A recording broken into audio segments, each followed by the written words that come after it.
ধারাবাহিক জোয়ার ভাটার গল্প এবার এগিয়ে গেল আরও 20টা বছর।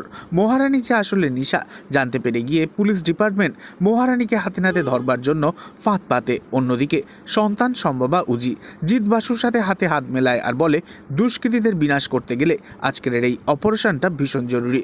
এরপর দেখা যায় বাড়িতে ঋষির মা ঠাকুরের কাছে পুজো দেয় আর মন খারাপ করে সে বলতে থাকে মেয়েটা কোনো কথাই শুনছে না, এই অবস্থায় এতটা ঝুঁকি নেওয়া ঠিক না। তখন উজি ও শাশুড়ি মার পা ছুঁয়ে প্রণাম করে আর বলে আমি ঠিক জিতে ফিরবো, কারণ তোমাদের আশীর্বাদ সবসময় আমার মাথায় রয়েছে।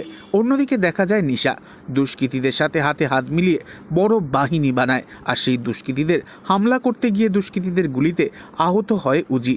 সন্তান সম্ভবা উজিকে উদ্ধার করে হসপিটালে নিয়ে আসা হলে ব্যানার্জি পরিবারের বংশধরের জন্ম দিয়ে মারা যায় উজি। উজি আজ নেই, তবে উজির অভাব ভুলিয়ে রেখেছে বাড়ির সবাইকে উজির মেয়ে নন্দিনী। তাই এবার দেখা যাবে নিশার জন্যই সবকিছু ওলটপালট হয়ে যাওয়ার পর আবারও ব্যানার্জি পরিবার ঘুরে দাঁড়াবে। তবে উজি তো মারা গেছে, এত বছর পর কোথায় রয়েছে নিশা, আর কি উত্তরই বা সে দেবে নন্দিনীকে? নেক্সট আপডেট জানতে এক্ষুনি সাবস্ক্রাইব করে আমাদের সাথেই থাকবেন। ধন্যবাদ।